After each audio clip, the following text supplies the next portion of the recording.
घटती हैं और एक के ऊपर घटती हैं। जैसे ट्रेन दौड़ती है और पटरी के ऊपर दौड़ती है। ट्रेन कितनी स्पीड में जाए लेकिन पटरी बिल्कुल नहीं चलती। अगर रेल की पटरी भी चलना शुरू कर दे, जरा हिलना डलना शुरू कर दे, तब तो गया काम, फिर तो गाड़ी भाग नहीं सकती। जितनी तेज गाड़ी भगानी पड़ती है उतनी मजबूत पटरी गाड़नी पड़ती है।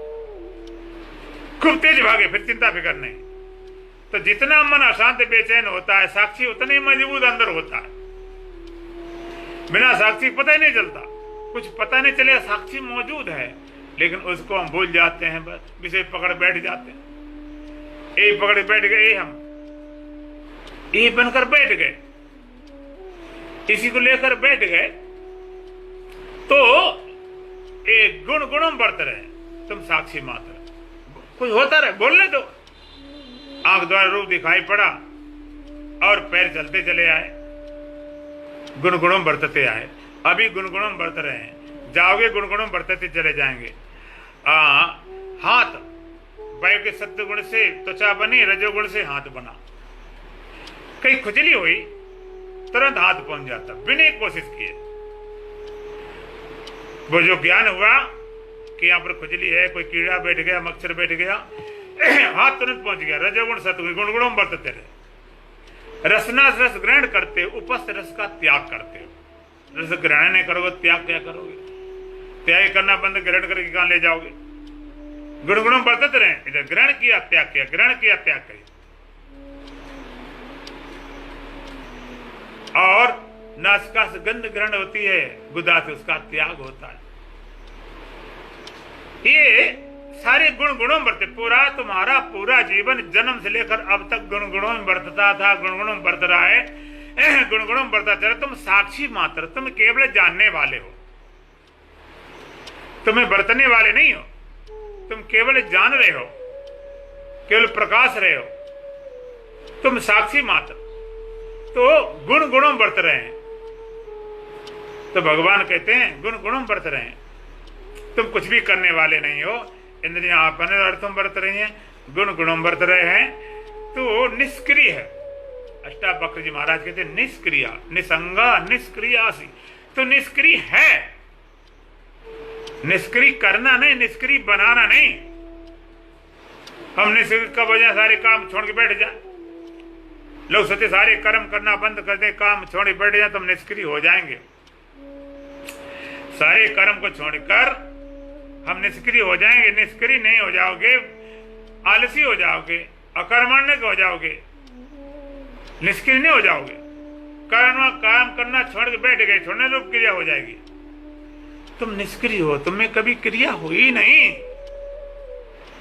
तुम्हारा किसी साधन निसंगा निष्क्रिय होती, तुम स्वयं प्रकाश हो निरंजन। तो स्वयं प्रकाश स्वरूप, किसी के प्रकाश जरूरत नहीं। स्वयं प्रकाशन सोबत जागत, नाकम गया नहाया, न उत्पत्ति प्रलय सृष्टि, ईश्वर जीवन माया, मैं आप में आप समाया। स्वयं प्रकाश, न सोता है, न जागता है, न कहीं गया है, न कहीं से आया है। न उत्पत्ति प्रलय सृष्टि, न तेरी उत्पत्ति है, न सृष्टि है, न प्रलय है, न ईश्वर है, न जीव है, न माया। माया भी गई, जीव भी गया और ईश्वर भी गया। कब? जब आप में आप समाया, स्वयं में समा गया। स्वयं प्रकाश और निरंजन है, निर्दोष है। तुझमें कोई दोष है ही नहीं, सदा से निर्दोष।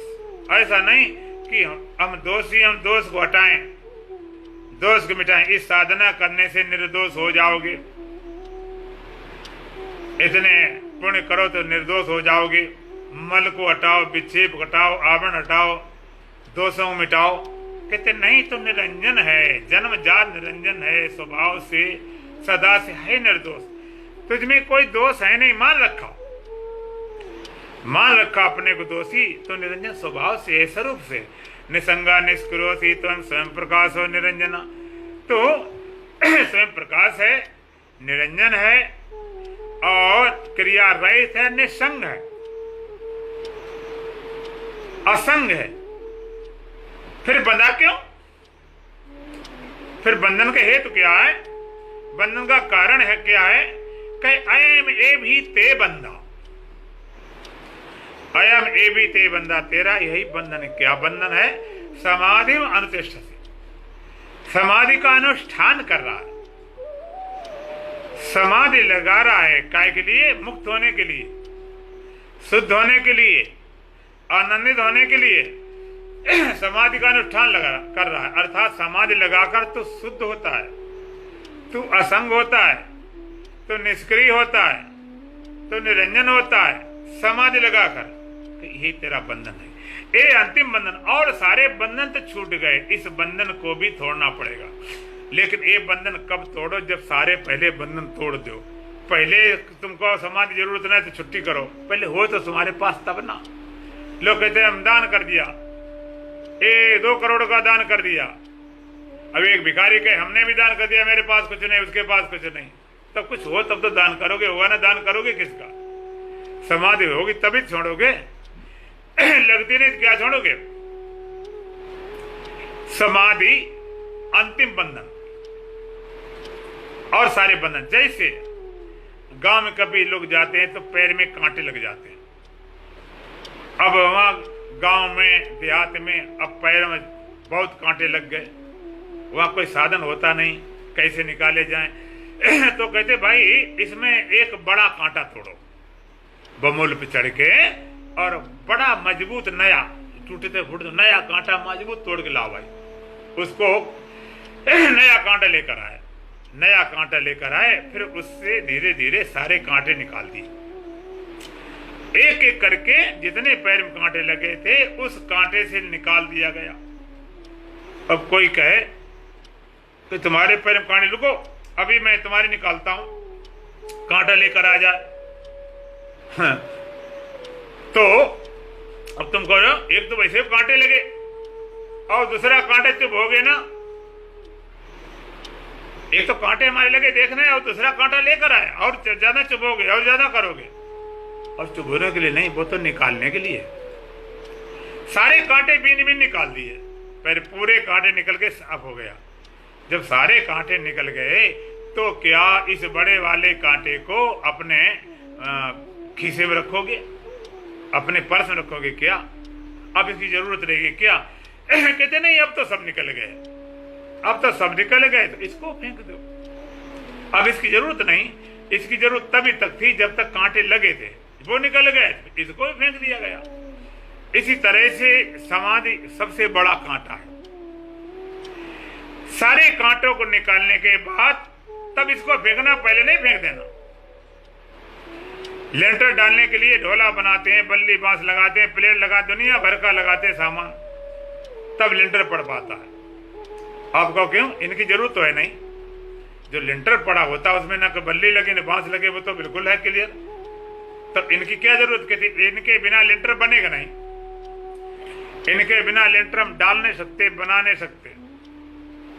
इनके डाल दिया गया, अब बाद में लोग कहीं इनको हटाओ, तो कमाल की बात है। जब हटाने था लगाया क्यों? कि लगाते नहीं तो बनता नहीं, हटाएं क्यों? हटाएंगे नहीं तो कूड़ा कबाड़ा रहेगा, लेंटर कहां रहा? तो कुछ किसी काम है कि नहीं है? इस तरह समाधि का अनुष्ठान समाधि स्वरूप को जानने का साधन है। समाधि भर में रहे तो समाधि गई तब क्या करोगे? इसलिए समाधि को भी अष्टावक्र महाराज कहते हैं अय में भी ते बंदा समाधि मन तिष्ठत। ये तेरा बंधन, अंतिम बंधन रह गया और सारे बंधन पार कर लाया। ये समाधि वाला बंधन, इसको भी तोड़ना पड़ेगा। समाधि भी कई तरह की होती है। समाधि जो होती है, समाधि तो योगी की लगती है, भक्त की भी लगती है और समाधि की लगती है और ब्रह्म ज्ञानी की भी लगती है। योगिक समाधि, भक्ति समाधि और समाज समाधि और वेदांतिक समाधि। समाधि में क्या फर्क है? बड़ा संभव फर्क, बड़ा विचित्र बात। समाधि में बड़ा फर्क है। समाधि तो भक्त की भी लगती है। समाधि, भक्ति समाधि क्या है? भगवताकार वृत्ति बनी, एक भगवत भाव बना, एक भगवत भाव, एक भगवताकार वृत्ति बनती है। और कैसी वृत्ति बनती है कि सब भगवान ही भगवान लगता है। सिया राम मैं सब जग जानी, सारा संसार है सिया राम में हो गया। ऐसा भगवत भाव बना कि सब भगवान है भगवान लगता, कुछ भगवान सिवाय भाव बन जाता। जैसे अब गीता प्रेस वाले किताब बनाते हैं, सबको दिखाते हैं गधा घोड़ा सूर बिल्ली कुत्ता सब में भगवान कृष्ण को देखो। ऐसा भगवत भाव बना, इतना भाव बना कि सारा भगवान भगवान लगा, और भाव बनते बनते और इतना भाव बना कि भक्त भगवान दोनों एक हो गए। ऐसा भाव बना, ऐसा भाव बनता है, ऐसा भाव बना कि भक्त भगवान दोनों एक हो गए। दोनों एक हो गए तो समाधि हो गई, समाधि में भक्त भगवान दोनों एक, समाधि लग गई। लेकिन समाधि जैसे छूटती है तैसे भक्त भगवान दोनों फिर अलग अलग हो गए। समाधि टूटते ही फिर दोनों अलग अलग हो जाते हैं। योग की समाधि, योग की समाधि क्या है? योग कहता है योग चित्त वृत्ति निरोधा, चित्त वृत्तियां जो बाहर बहती हैं उन सबका निरोध करो।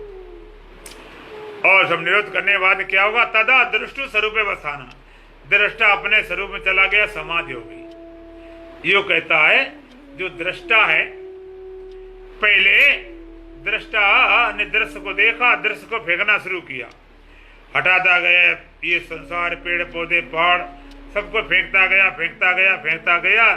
ये संसार को हटाया, शरीर को हटाया, इंद्रियों को हटाया, मन को, बुद्धि को, चित्त को, अहंकार को, ख्याल को, विचार को, मैं को, तू को, ये को, वो को, सबको हटा दिया। जब दृष्टा ने संपूर्ण दृश्य को हटा दिया, अकेला बच जाता है। अकेला जब बचता तदा दृष्टु स्वरूप अवस्थान, तब दृष्टा अपने स्वरूप में स्थित हो जाता, समाधि हो जाती। दृष्टा अपने स्वरूप में गया, समाधिस्थ हो गया। लेकिन समाधि टूटते ही दृष्टा दृष्ट फिर दो खड़े हो गए। और समाधि भक्त द्वैतवादी है, योगी द्वैतवादी और समाधि त्रेतवादी है। वो जगत भी सत्य है, जीव भी सत्य है और ब्रह्म भी सत्य है, तीन सत्य।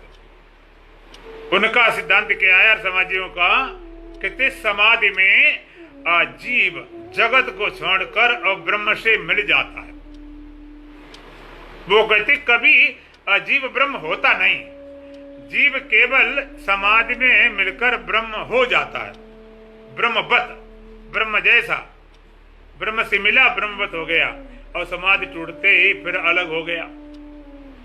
वो कहते जीव भी सत्य है, जगत भी सत्य है, ब्रह्म सत्य है। जीव जगत को छोड़कर ब्रह्म से मिल जाता है। वो कहते जीव कभी ब्रह्म नहीं हो सकता, खाली मिल जाता है। मिल गया तो ब्रह्म जैसा हो गया और अलग हो गया, फिर जो कहते ऐसे समझ लीजिए जैसे आग हो, पत्थर के कोयले की आग हो और पत्थर के कोयले के आकार के और उसी के बराबर लोहे के टुकड़े भी डाल दिए जाए। पत्थर कोयले की आग थी और दहकते हुए अंगारा जैसे दहक रही थी आग, और उतने बड़े बड़े पीस लोहे के टुकड़े हमने उसमें डाल दिए। जितने बड़े पत्थर कोयले थे उसी साइज के, उसी आकार के, तो वो भी लाल हो गए। जब लोहा के टुकड़े भी लाल हो गए तो जब पूरे लाल हो गए तो ये पता नहीं लगता कौन सी आग है, कौन सा पत्थर है, लोहा कौन सा है और इस कोयला कौन सा है। जो पत्थर कोयला होता है वो भी लाल, लोहा भी लाल। तो वो लोहा एकदम इतना लाल हो गया, अग्निपथ, वो भी अग्नि जैसा लगने लगा, बिल्कुल अग्नि जैसा हूबहू। वो भी लाल लाल उसी आकार में लगता जैसे पत्थर कोयले की आग थी।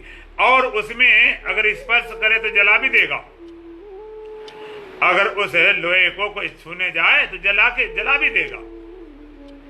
वो लोहा भी अग्निवत हो गया। इसी तरह से आर्य समाज कहते हैं जीव ब्रह्म से मिल गया तो ब्रह्मवत हो गया, ब्रह्म जैसा हो गया। जैसे लोहा अग्निवत हो गया, अग्नि जैसे, तो जीव ब्रह्मवत, जीव ब्रह्म जैसा हो गया। लेकिन जैसे लोहे को बाहर निकाला तो फिर मियां मौची के मुंड जो कहते हो ठंडा, कुछ में गर्मी नहीं, देखता नहीं, जलाता नहीं, कुछ भी नहीं करता, फिर ज्यों कहते हो रह गया। इस तरह जीव समाज से छूटा और फिर आया, फिर ज्यों कहते हो, फिर वो संसार वाला संसारी बन गया।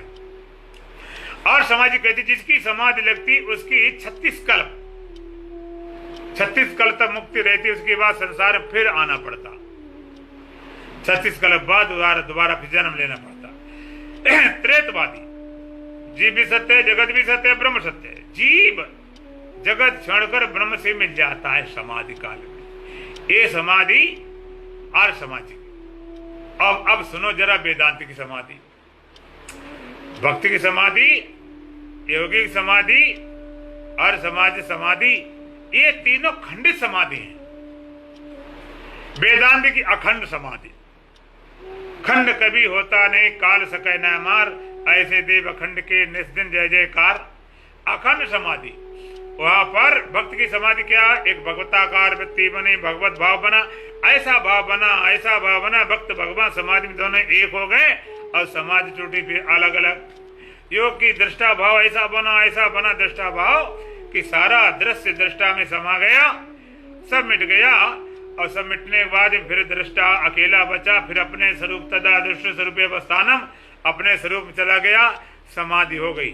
लेकिन समाधि जब टूटेगा, समाधि जब छूटेगी, फिर दृष्टा दृश्य फिर अलग अलग होगा। इसी तरह से आर्य समाधि और समाधि में जीव जगत को छोड़कर अब ब्रह्म से मिल गए, वो ब्रह्म जैसा हो गया। लेकिन समाधि टूटी, फिर जीव का जीव रह गया। और वेदांत की आर्य समाधि कहती जीव कभी ब्रह्म नहीं हो सकता, वेदांत कहते जीव को ब्रह्म करना नहीं है, जीव तो ब्रह्म है ऐसा बोध होना है। वेदांत समाधि क्या है, देखो एक समाधि के पहले भक्त होता है, एक समाधि पहले दृष्टा होता है, और एक समाधि पहले जीव होता है। भक्त पहले भगवताकार वृत्ति बनती, उसमें तो पहले भक्त हुआ, एक समाधि पहले भक्त मिला भगवान से, फिर भगवत रूप हो गया, बाद में फिर भक्त बनकर खड़ा हो गया। एक पहले दृष्टा होता है और मिला अपने स्वरूप में चला गया, और बाद में फिर समाधि टूटी, समाधि में हो गया, मिल गया, जब कहते समाधि टूटी फिर अलग खड़ा हो गया। एक पहले जीव होता, समाधि में गया तो ब्रह्म हो गया, समाधि टूटी फिर जीव का जीव। वेदांत में क्या है, वेदांत समाज से पहले। हम आपसे पूछेंगे देह हो कि जीव हो कि ब्रह्म हो, वेदांती का निश्चय होता मैं ब्रह्म हूं। समाधि के पहले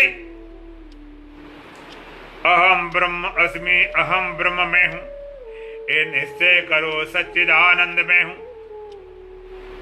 पहले निश्चय में ब्रह्म हूं, और समाधि में गया तो ब्रह्म है, और समाधि टूटे तो ब्रह्म है। अखंड समाधि केवल वेदांति की होती, कभी खंडित होती नहीं। खंडित होने को पाने समाधि के वृत्ति काल में ब्रह्म, समाधि में ब्रह्म, और समाधि टूटे फिर वृत्ति खड़ी हो तो ब्रह्म। ब्रह्माकार वृत्ति, भगवताकार वृत्ति में भक्त बन गए, दृष्टा वृत्ति में दृष्टा बन गए, जीव वृत्ति में जीव बन गए, और ब्रह्माकार वृत्ति में ब्रह्म हो गए, आत्माकार वृत्ति में आत्मा हो गए। दृष्टि बन गई तो समाधि के पहले ब्रह्म, समाधि जाओ तो ब्रह्म, और समाधि टूटे तो ब्रह्म। ब्रह्म वेता की अखंड समाधि होती है। इस परत नए भोग इच्छा भोग तो भरवम नेपचा, इस परत एकम परम तत्वम यदा ब्रह्मास्मि भावे। इस परत नए भोग इच्छा, वेदांत कहता है जिसकी समाधि लगती है, जो समाधि को प्राप्त कर चुका है, जो ब्रह्म बोध को उपलब्ध हो चुका है, ब्रह्माकार वृत्ति को उपलब्ध हो चुका है, जो ब्रह्म वेता है, इस परत नए भोग इच्छा, उसके अंदर भोग की कोई इच्छा नहीं रहती। यदा ब्रह्मास्मि भाव, जिस समय ब्रह्मास्मि भाव जागता है। हमारे यहां ब्रह्म से भी कीमत है ज्यादा ब्रह्मास्मि भाव की, ब्रह्म से ज्यादा कीमत है ब्रह्मास्मि भाव। ब्रह्म एक ब्रह्मास्मि भाव, ब्रह्मास्मि एक ब्रह्म है, एक ब्रह्म का होना है। एक ब्रह्म है, एक ब्रह्म का होना है। तो आपसे पूछेंगे है वाला पसंद करोगे तो होने वाला, तो गणित के हिसाब से आप बोलोगे तो आप कहोगे कि है वाला ठीक है, गणित के हिसाब से आप बोलोगे कि है वाला हमेशा रहता है और होने वाला होके मिट जाता है, तो आप कहोगे है वाला हमेशा रहता है वाला पसंद कर ले, ठीक। गणित के हिसाब से तो आप सही बोल रहे, अनुभव के हिसाब से गलत बोल रहे। गणित के हिसाब से है वाला हमेशा रहता, होने वाला जो हुआ है मिट जाएगा, लेकिन अनुभव के हिसाब से आओ, है वाला तो गधा घोड़ा सुअर बिल्ली कुत्ता सब में रहता है वाला तो सब में रहता है, होने वाला चाहिए। है वाले से कल्याण होता तो गधा घोड़ा सुअर बिल्ली कुत्ता सब मुक्त हो गए होते, कोई बचते ही नहीं। होने वाला चाहिए, होने वाला कहां होगा? होने वाला केवल हो सकता है मनुष्य की अंतःकरण, मनुष्य हृदय में। होने वाला समझे नहीं, उसका अधिकार कहां है? अधिकारी कौन है? केवल मनुष्य का हृदय। मनुष्य शरीर चाहिए, मनुष्य हृदय। मनुष्य के हृदय में ब्रह्म हो सकता है, प्रकट हो सकता है, एक है हो जाए। कहते ब्रह्म होना कैसे हो, कैसे जाए? ब्रह्म कैसे होंगे? क्या हम शरीर को बढ़ा के अपने को ब्रह्म हो जाए? ब्रह्म होना। अब जरा थोड़ा सा गहराई विचार करेंगे, हम पूछेंगे दे आप हो कि हुए हो? इस जरा गहराई विचार, ईमानदारी से आप दे हैं या हुए हैं? अगर आपका निश्चय ये है कि हम दे हैं, तो तुमको ब्रह्म कभी बनाया नहीं जा सकता है, फिर ब्रह्म बनाने को उपाय नहीं, और फिर वेदांत समझने का भी तुम्हारे पास कोई उपाय नहीं। अगर देह बनकर बैठ गए, देह ब्रह्म नहीं बनाना, देह तुम होने हुए हो। आप कहते कैसे हुए हैं? देह तुम होने हुए हो, दुखी तुम होने हुए हो, चिंतित तुम होने हुए हो, कामी तुम होने हुए हो, क्रोधी तुम होने हुए हो गए। कैसे हो गए? वृत्ति से। जैसी वृत्ति बनती तैसे हो जाते हो। कभी कभी वृत्ति कुछ और होती, भीतर तुम कुछ और होते हो। आप सपने में एक्सीडेंट हो गया, आप बड़े दुखी और रोना चिल्लाना शुरू कर दिया। अब आप दुखी हो गए कि हाय हाथ पैर टूट गया, पैर टूट गया, कैसे चलूंगा कल से? हम पूछेंगे वास्तव में तो दुखी हो कि हुए हो? तुम खाली हुए हो कुछ नहीं ना, टांग टूटी ना कुछ भी है। सपने में लोग मर भी जाते, खुद मर जाते, और को तो मरना छोड़ो, खुद अपने को मरता हुआ देखते हैं। और कमाल की बात, मर भी गए, देख भी रहे। हाय अब कैसे? अब तो गया काम से, तो क्या मरना हो गया? तो क्या वे हो? तो जैसी वृत्ति बनती तैसे हो जाते हो। दुखाकार वृत्ति में दुखी हो गए, कामाकार वृत्ति में कामी हो गए, क्रोधाकार वृत्ति में क्रोधी हो गए, जगताकार वृत्ति में जगत लगता। इसी तरह से एक बार आत्माकार वृत्ति हो तो आत्मा हो जाओ, ब्रह्माकार वृत्ति हो तो ब्रह्म हो जाओ। जो तुम हो वो कभी नहीं हुए, जो नहीं है सो खूब हुए। दुखी हुए, कामी हुए, क्रोधी हुए, अशांत हुए, परेशान हुए, जो हो वास्तव में आत्मा हो, आनंद हो, ब्रह्म कभी हुए नहीं। इसलिए एक बार जो तुम हो सो हो जाओ, एक बार वास्तव जो तुम हो सो हो जाओ। ईश्वरत नए भोगेच्छा भोक्त भरो नैपचा ईश्वरत एकम परम तत्व यदा ब्रह्मास्मि भावे। जिसके हृदय ब्रह्मास्मि भाव जागता है, वहां भोग की कोई इच्छा नहीं रह जाती है, भोगने की वस्तु नहीं रह जाती है, भोगने का भोक्तापन भी नहीं रह जाता है। आप कहते हो उसमें भोगने की इच्छा नहीं रहती, तुम कहते हो अच्छा उस समय इच्छा नहीं होती है, ब्रह्माकार वृत्ति में शायद बाद में इच्छा खड़ी हो जाएगी। कहते भोगने की इच्छा नहीं, भोगने की वस्तु भी नहीं रहती है। अच्छा भोगने की इच्छा नहीं, भोगने की वस्तु नहीं रही, भोगने वाला तो है, फिर कभी इच्छा हुई कहीं वस्तु ढूंढ लेगा। शराब पीने वाला पिएगा, अब तो इच्छा नहीं है, अब तो मिल ही नहीं रही, कब में इच्छा खड़ी फिर ढूंढ लेगा जाकर। भोगने की वस्तु नहीं, भोगने वाला है। कहते नहीं भोगने वाला भी नहीं बचा। ईश्वरत ने भोग इच्छा भोक्त भरो नहीं बचा। न भोगने की इच्छा है, न भोगने की वस्तु है, न भोगने वाला बचा। तुम कहते हो ऐसा तो निद्रा में हो जाता है, मूर्छा में हो जाता है, बेहोशी में हो जाता है, नशा में हो जाता है। गहरी निद्रा में चले गए, गहरा नशा पी लिया, उसमें न भोगने की इच्छा है, न भोगने की वस्तु, न भोगता। फर्क क्या है? फर्क है ईश्वरत एकम परम तत्वम यदा ब्रह्मास्मि भावे। जब हृदय ब्रह्मास्मि भाव जागता है, एक परम तत्व, एक ब्रह्म तत्व स्मृत होता है। नींद में कोई परम तत्व, मूर्छा में कोई परम तत्व नहीं स्मृत होता है। एकम परम तत्वम यदा ब्रह्मास्मि भावे, जब का आपके हृदय में ब्रह्मास्मि भाव जागता है, एक परम तत्व स्फुरित होता है, एक परम तत्व, एक ब्रह्म तत्व स्फुरित होता है। ऐसा ब्रह्म तत्व स्फुरित होता है, न भोगने की इच्छा होती है, न भोगने की वस्तु होती है, न भोगता। इसलिए अखंड समाधि केवल वेदांतिक होती है, उसका कोई खंडन होता नहीं। अखंड समाधि तो का समाधि मान सृष्टि, इस समाधि का अनुष्ठान जो किया जाता है वो भक्त करते हैं, योगी करते हैं और समाधि करते हैं, और वेदांती कहते हैं मैं तो हूं ही ब्रह्म। समाधि लगाने की जरूरत नहीं, समाधि लगाया भी तो लगा के देख लिया गया। समाधि भी स्वरूप को जानने का साधन है। अगर समाधि भरी हम ब्रह्म रहे, समाधि गई तो ब्रह्मता चली जाएगी। इसलिए अष्टावक्र जी महाराज कहते हैं निसंगा निष्क्रियोसी त्वम स्वयं प्रकाशो निरंजना एमे भी ते बंदा समाधि में अनुतिष्ठति। तो स्वयं प्रकाश है, निरंजन है, स्वयं प्रकाश निष्क्रिय, तुझमें कोई क्रिया नहीं, निसंग तेरा संग कभी नहीं हुआ, तुझमें कोई क्रिया नहीं है, और स्वयं प्रकाश स्वरूप है, निरंजन निर्दोष है। ऐमे भी ते बंदा समाधि में ये तेरा बंधन है, समाधि का अनुष्ठान कर रहा है, समाधि स्वरूप को जानने का साधन है। स्वरूप बोध के बाद समाधि की भी जरूरत नहीं रह जाती है, लेकिन ऐसा बोध तुम्हें प्राप्त करना है। चर्चा फिर करेंगे। ओम पूर्णमदः पूर्णमिदं पूर्णात् पूर्णमुदच्यते पूर्णस्य पूर्णमादाय पूर्णमेवावशिष्यते। ओम शांति शांति शांति। बोलो सच्चिदानंद भगवान की जय, सतगुरुदेव महाराज की जय, सत्य सनातन धर्म की जय, बोल बांके बिहारी लाल की जय, आज के आनंद की जय।